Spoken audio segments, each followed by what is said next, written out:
welcome to episode 15 of Paddy and the Yank podcast.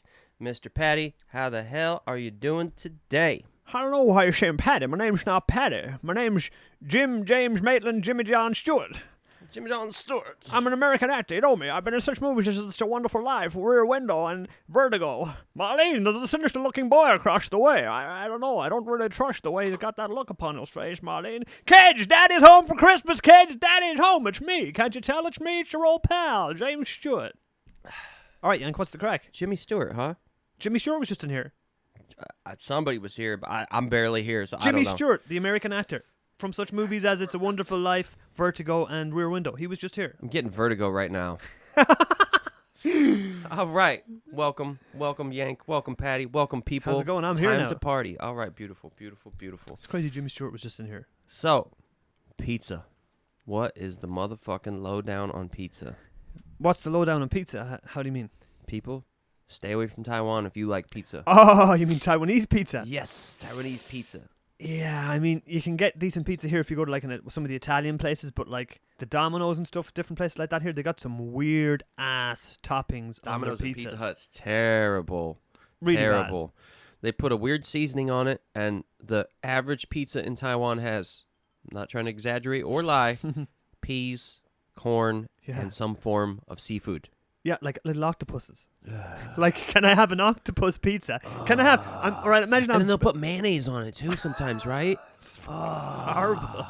Imagine you're baked on your head. You're chilling, and you get the munchies, and you're like, "Oh, let's order some Domino's, man, or some you're so fucking." excited. And it's like, we have octopus flavor, we have cuttlefish flavor, we have cod flavor. And then they'll have like an apple cinnamon pizza too. Apple cinnamon sounds alright. But I mean, it's if not that's pizza, though, you know? I actually, in the Apple U.S., cinnamon pizza. in the U.S., sometimes my family would order, like, the whole thing, right? Yeah. Get, like, a big pepperoni pizza, a big thing of breadsticks, and then Uh-huh. a dessert pizza. But it's called a dessert pizza. It's expected Oh, now to you're be a talking my dessert language, pizza. boy. Dude, we got some breadsticks not too long ago. Ooh, these things were banging. I haven't had quality breadsticks in years, and they were quality. What was your favorite pizza place growing up? Name a good American pizza. Like, if you were to go back now and have some You pizza. know, my favorite thing as a child was the pizza sub from Marco's. What is Marco's? Marco's is a pizza place like Pizza Hut or Domino's or Papa John's. Papa John's is not in Taiwan, but Papa John's is in India. We have Papa John's in Ireland. Do you? Okay. Yeah. I don't know why it's not here. It's in a lot of places, but not Taiwan. Yeah, so they're like chain restaurants. They're like chain restaurants, like Huge McDonald's or chains. Burger So King, Marco, blah, blah, blah. maybe Marco's isn't that big, but I always like their pizza. There's something about pizza subs. I've always loved pizza subs. What is a pizza sub? I don't think I've ever eaten a It's pizza a sub with pizza inside. A submarine. Well, like a sub sandwich, like Subway. You can go to A, Subway. a German U-boat with a load of fucking can go to pizzas in Subway. it. Oh, Gretzel, I have some pizza for you. You're like, Ghrelin. Grelin's now in the submarine eating pizza, Hansel. Ghrelin, get back in the kitchen. No. Now, Grelin. No. Now back into the kitchen for your pizza. Grelin has appeared in so many episodes. Yeah, we're gonna have Ghrelin T-shirts. Oh fuck! And today we're gonna learn about Grelin's enemy, glucagon. Glucagon from the planet Glycomatron. From the planet Glucogenesis. so what are we learning about? Autophagy. Autophagy. Didn't we talk about this in the fasting episode? We did talk about this in the fasting episode, and as far as I know, that episode has inspired a small handful of people to start fasting, either 24-hour fasts or intermittent fasts. So several people have started fasting, and these people have also started asking me questions. And then I realized I hadn't done a 24-hour fast for quite some time, maybe in about, 5 to 8 weeks. I just do the intermittent. Right. And honestly, I feel like I get all the benefits just from doing the intermittent. If you do the intermittent consistently and regularly, I think you can get the same benefits you get from a 24 to 48-hour fast. Mm-hmm. But the question that was proposed to me was this. This is what they said. In your fasting podcast, you said it takes 12 hours for your body to stop running on the glucose from your last meal and switch to fat. And then your body starts running on fat. That's right, because I told you I intermittent fasted, and you said, no, you don't. And I said, yeah, well, I go without food for 12 hours. And you said, that wasn't long enough. It had to be, 14 to 16 hours? Right. Before you started burning Fat. fat. Right. Okay. So, what they said was, when your body switches to fat, does autophagy start? Is autophagy the result of switching to stored fat as opposed to glucose from your last meal. Now, before we dive in, just in case current listeners didn't listen to the Fast Baby Fast podcast, let's go back over what the word autophagy means. Mr. Paddy, I do not remember what it Mr. means. Paddy Wacker. I do not remember what the word autophagy Damn means. it! All right. I plead the fifth. Autophagy, Or the fourth. Whatever you plead. Autophagy is the destruction or recycling of dead or damaged cells. And I learned All right, I got you. I learned some pretty interesting things about autophagy. This question really led me down a very long bunny hole. I have read loads and heaps of research, so listeners, just know I'm not throwing any bullshit your way. I have extensively researched everything I will say today. Why do people fast? Is a good place to start. I think a lot of people fast to burn fat. They want to lose weight. But some people, like our listeners, Ninja Ned included, Yep.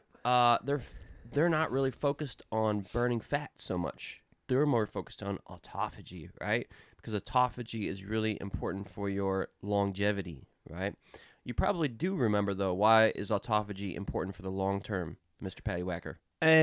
Autophagy, from what I remember, is important to your long term because it stops, or it can help prevent like diseases like Alzheimer's, Parkinson's, Dementia. Right. So the autophagy, which would be the state you get in, your body gets in when you start to burn fat. Am I correct? And you restrict food, is what's beneficial for your brain. Yeah. Well, we're gonna get there. But yeah, if you cellular dead cells and debris can build up, and a lot of times that shit goes straight to your brain, and that is what will cause dementia or Alzheimer's or whatever that is, an excess of cellular debris in your body that's never been cleaned out properly. And one of the best ways to clean out dead cells and cellular debris is fasting. Is not fasting, it's autophagy specifically. And that's what we're trying to clarify in this episode, is autophagy, what it is, when it happens, and how to induce it. So, all right, let's hear it. Autophagy is actually always happening. So somebody said, how many hours do I have to fast to induce autophagy? Well, I've discovered autophagy is always happening all day, every day. But when your insulin is higher, such as during a meal or after a meal, your autophagy levels will go down. So while you're eating, especially if you're eating carbohydrates, your autophagy is going to go down. Now, if you want to induce autophagy, go train at the gym. That's correct. Training at the gym induces autophagy. Because when you stress out your body or deprive your body, you force your body to create things by and of itself. That's what autophagy is. It's when your cells don't get what they need, so they have to start producing their own nutrients from within the cell. And muscle damage is the same thing. When you're causing all that muscle damage in the gym, you're stressing your body out, and when you put your body under stress, it forces it to strengthen. So when we starve our body of food and nutrients, we're forcing our cells to become stronger, and when we're doing pull-ups and dips at the gym and stressing out our muscles, we're forcing it to become stronger. The cool thing is that, exercise induces autophagy, fasting can induce autophagy, and curcumin can help induce autophagy. The fuck is curcumin? Curcumin is a substance present in turmeric. Spell curcumin. Curcumin. So it's the orange powder responsible for curry. Oh, okay. Yeah, and I don't want to focus on it too much because, like I've said before, I'm not too avid about getting you guys to go out and buy pills. But curcumin is one of those that cannot be absorbed without the presence of black pepper. So as we've said on previous podcasts, when you get a pill, make sure it's in a gel cap and make sure the inside of the pill possesses some form of oil. Could be MCT oil, could be coconut oil, pumpkin seed oil. Most importantly, however, is bioperin, which is a black pepper extract that must be in your curcumin supplement. So calorie restriction, reducing the amount of food you're eating. Yeah. Intermittent fasting. 24 to 48 hour fasting. All right. Exercise at the gym. Yeah. And curcumin. Exercise at the gym and some curcumin. Now, the curcumin things might sound like total bullshit, but I saw it on several websites. On several websites, it's been associated with higher levels of autophagy.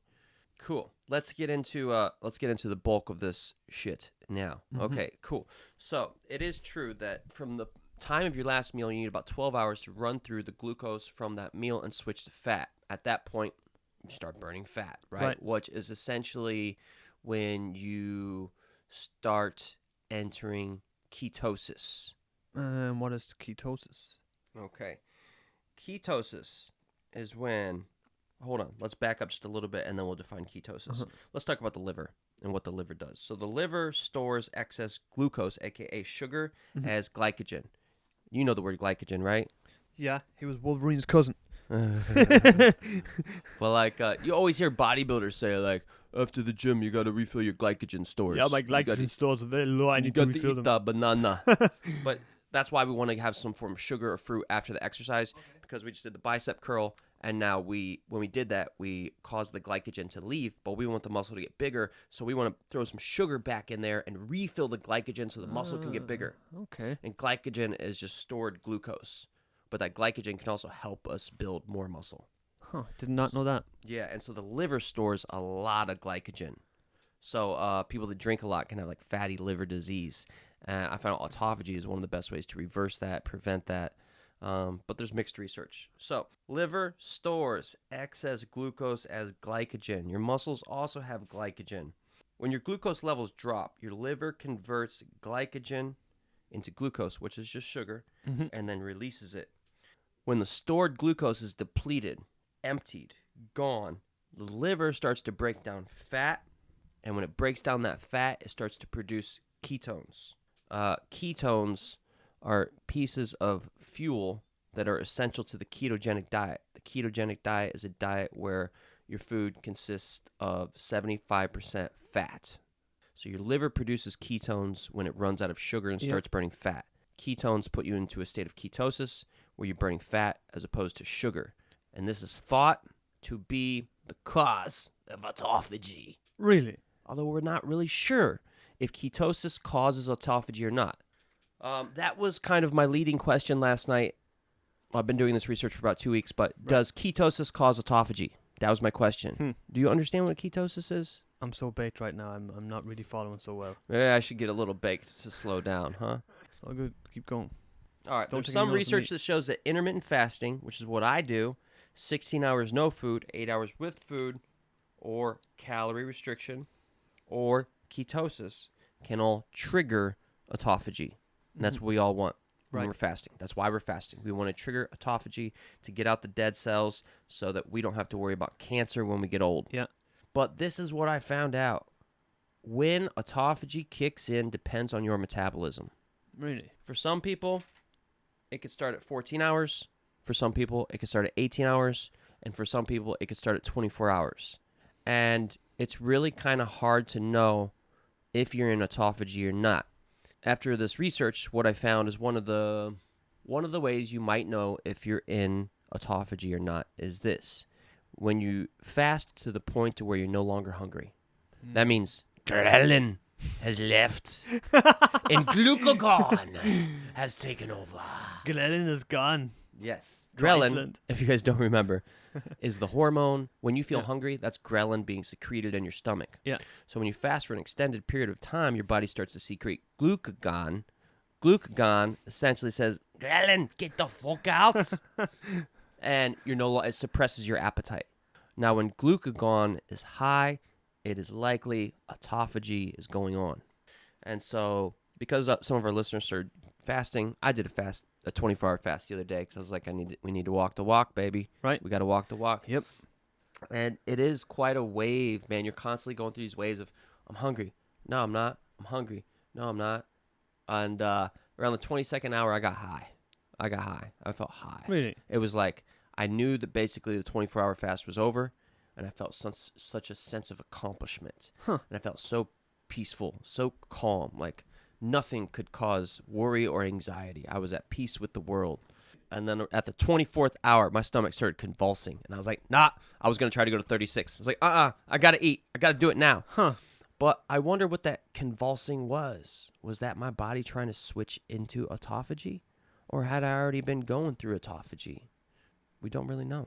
We don't really know if ketosis causes autophagy. But What we do know is that your insulin needs to drop, your glucose needs to drop, your glucagon needs to go up, and this is how we get to autophagy.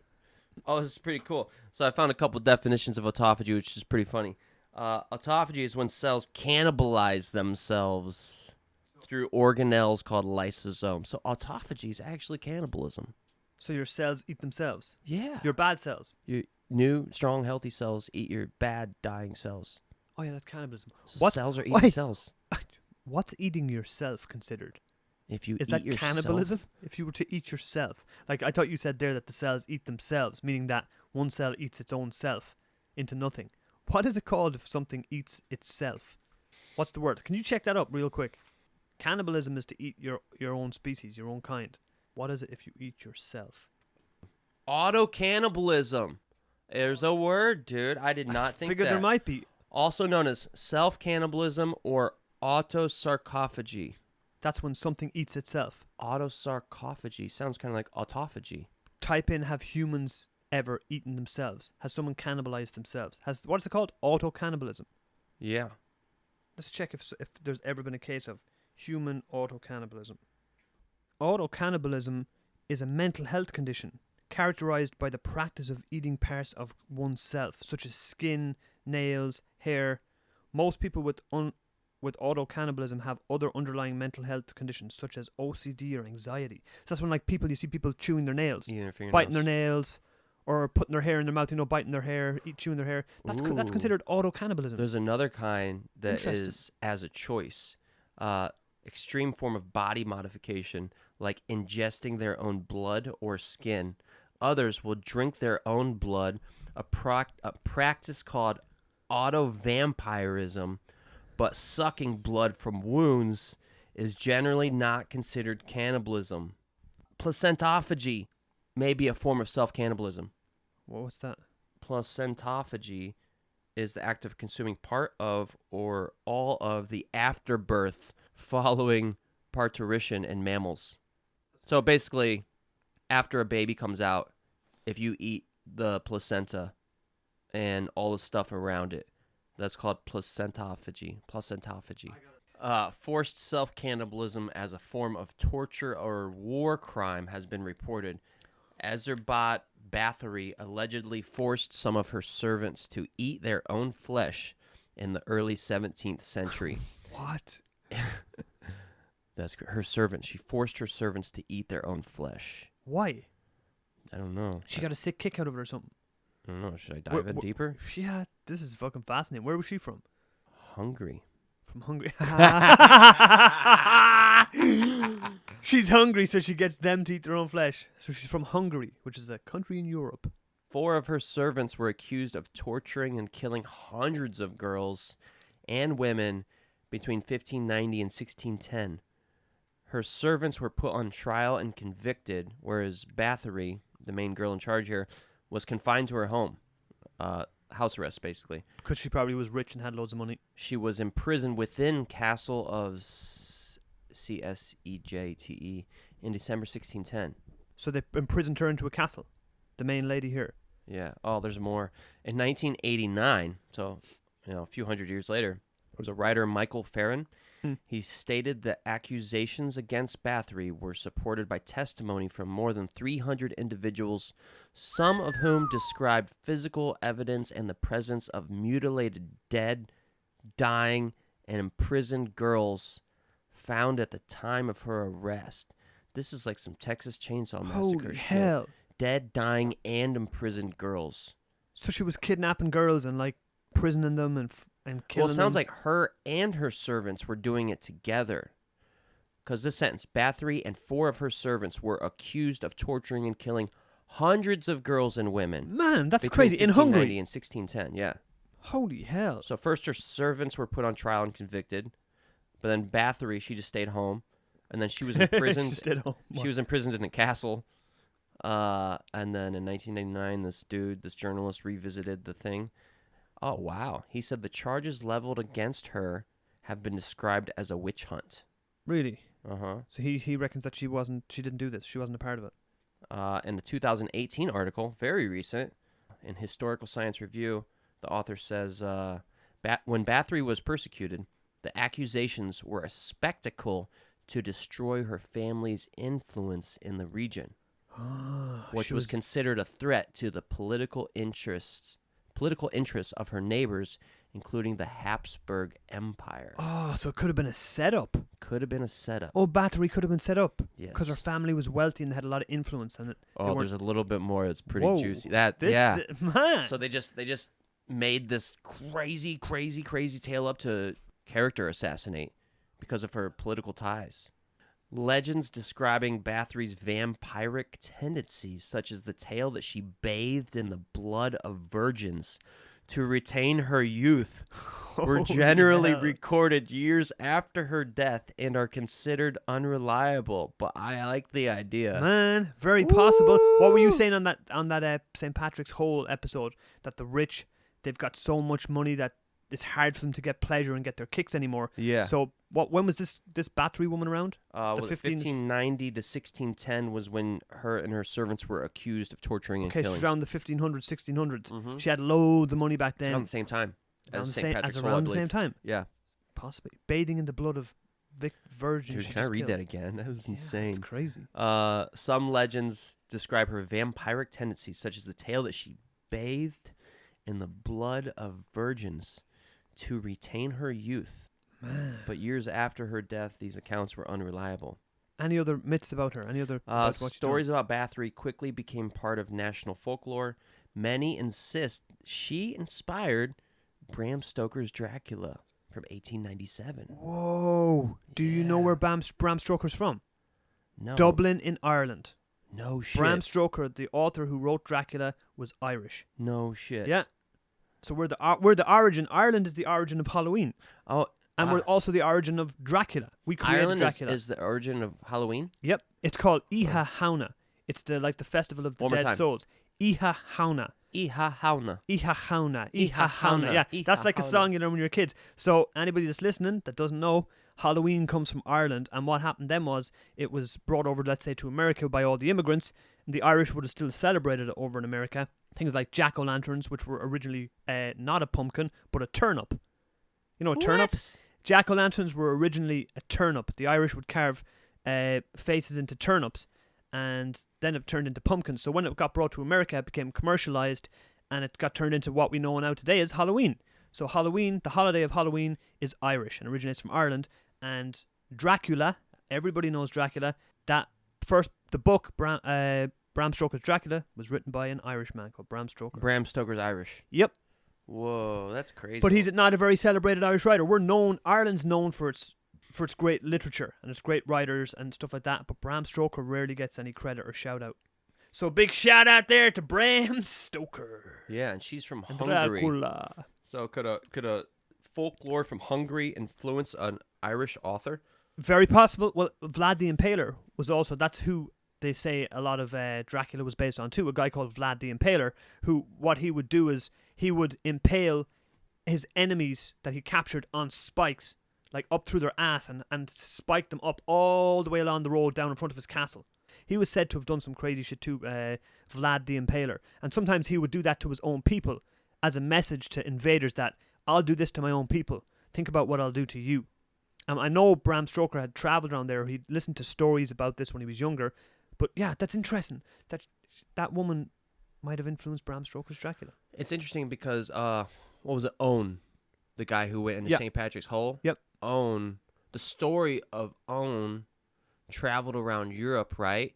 And then influenced Dante's Inferno.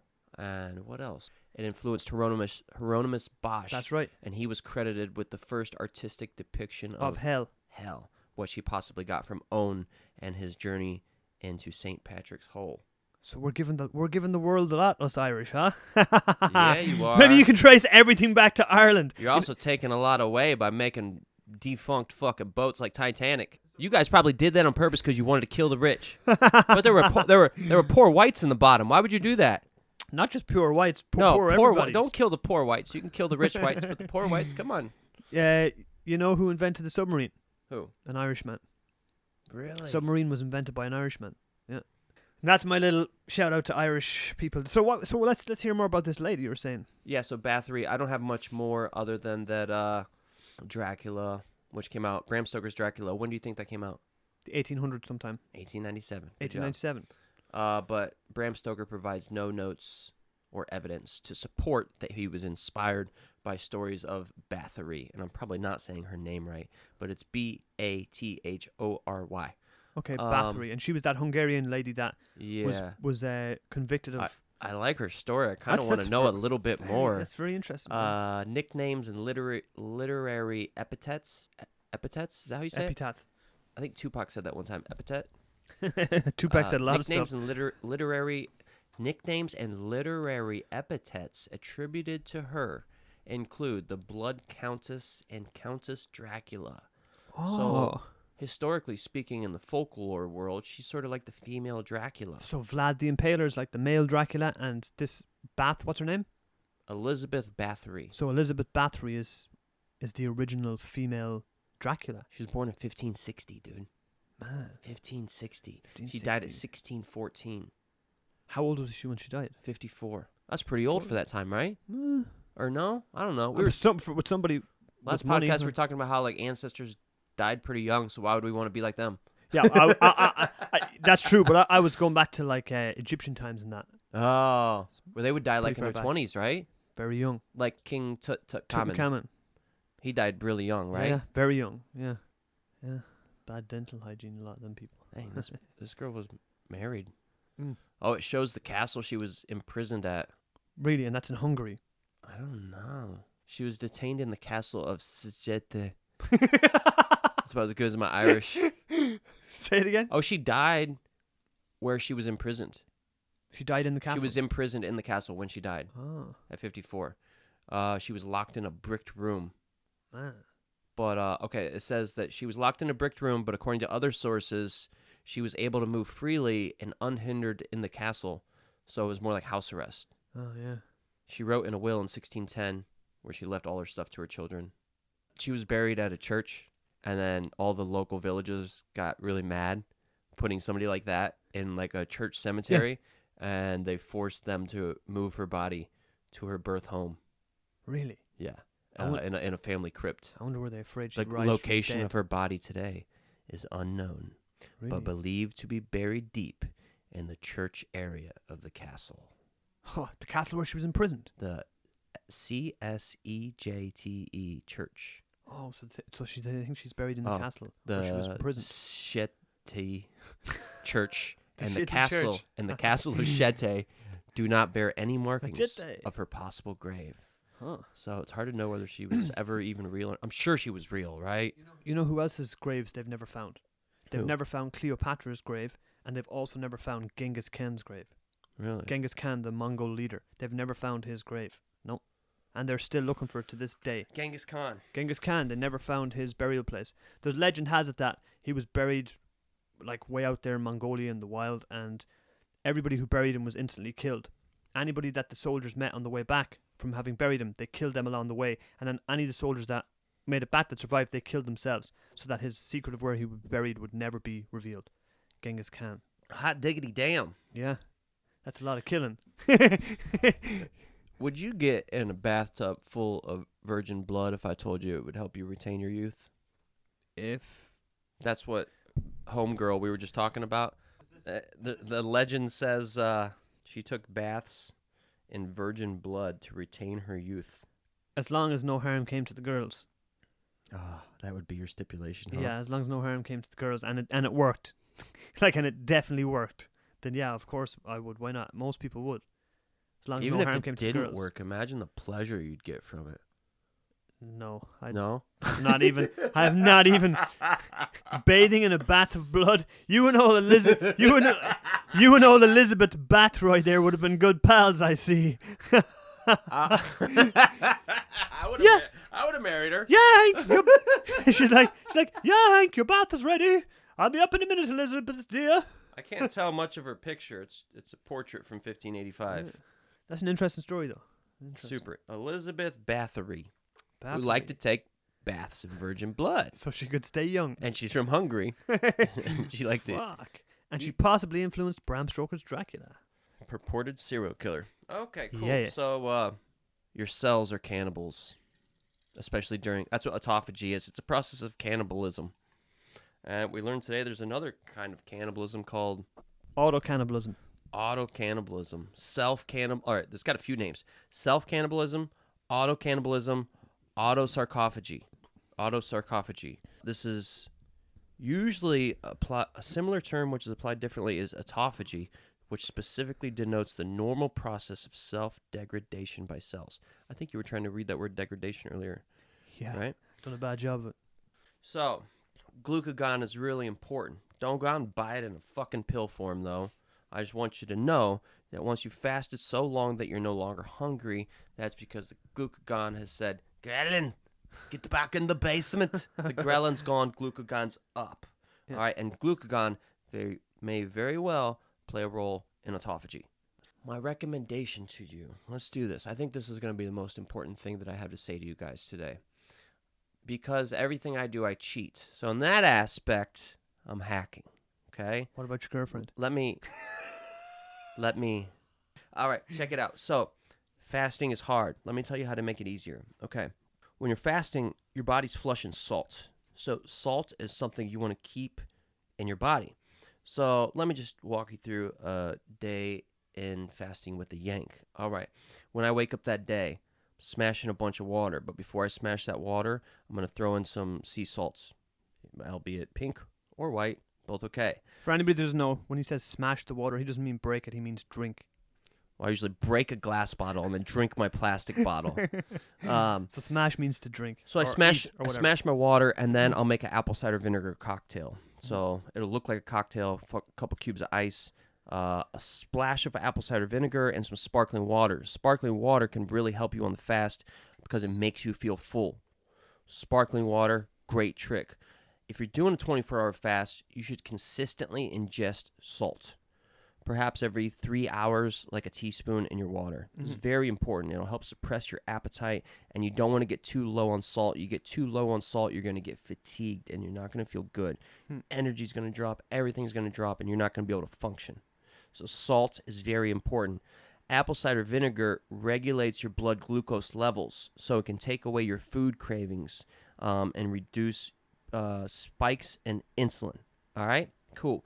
Sparkling water can help fill up your stomach and make you feel full, so it can get that ghrelin bitch out of your stomach. All right, more hacks for the fast. Coconut oil. If you want to make the fast a little easier, that's fine. Have a tiny bite, like a teaspoon. We'll just stick with teaspoons or half a teaspoon. Have a half a teaspoon of coconut oil. Or maybe a teaspoon of olive oil. I don't mess with olive oil. You could probably do that, but my recommendation would be coconut oil. MCT oil would be even better, but we're not going to get into why today. Last thing you can add to make your fast easier and potentially more effective would be bone broth. But if you're going to use bone broth, I recommend you make it yourself unless you can get well-sourced bone broth. Because to have healthy bone broth, you must have healthy bones. I know this because I've made bone broth with shitty chicken bones, and I've made bone broth from bones from grass-fed cows.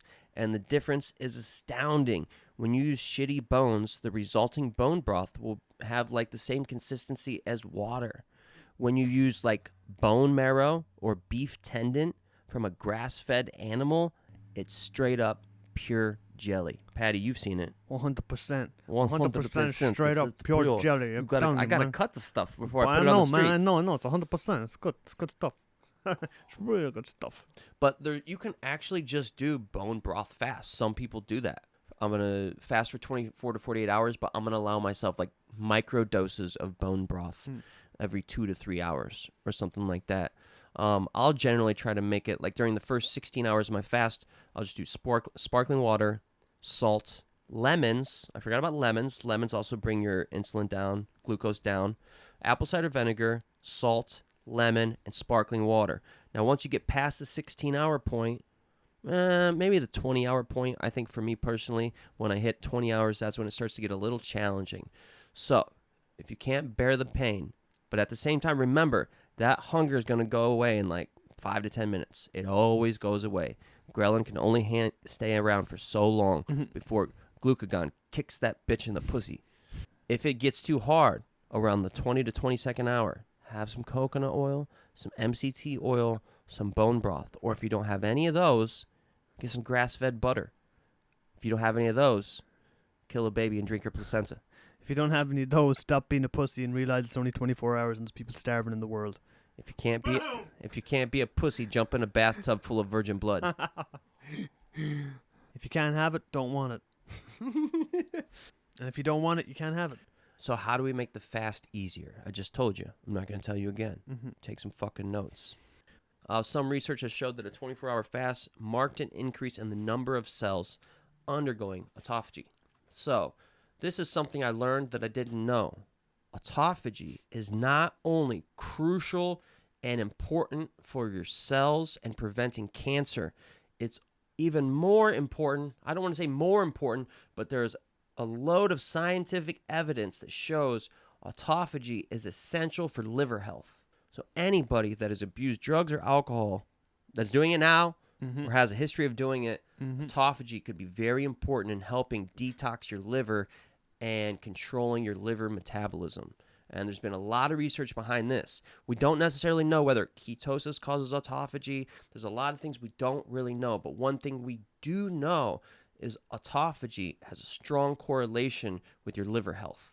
Oh, I thought you said one thing we definitely do know. We definitely do know this. OJ was guilty. We know you done an OJ. On that note, you want to leave it there? Yeah, I'm pretty good.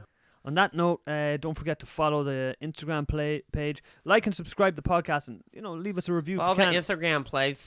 Yeah, please follow the Instagram. Follow the place. It's a big help to us in growing this podcast is to interact with us. Leave a review wherever you listen to the podcast. Hit us up on Paddy at the Yank podcast at gmail.com if you have any questions, you want to have any kind of input. And this week we got another tune from The Outfit. Anybody that listened to 2 podcasts ago, we had I think they're an Irish band or duo, and they sent us in a tune called The Shelter, and I thought it was great. I thought it was fucking rocking. And they sent us in another one.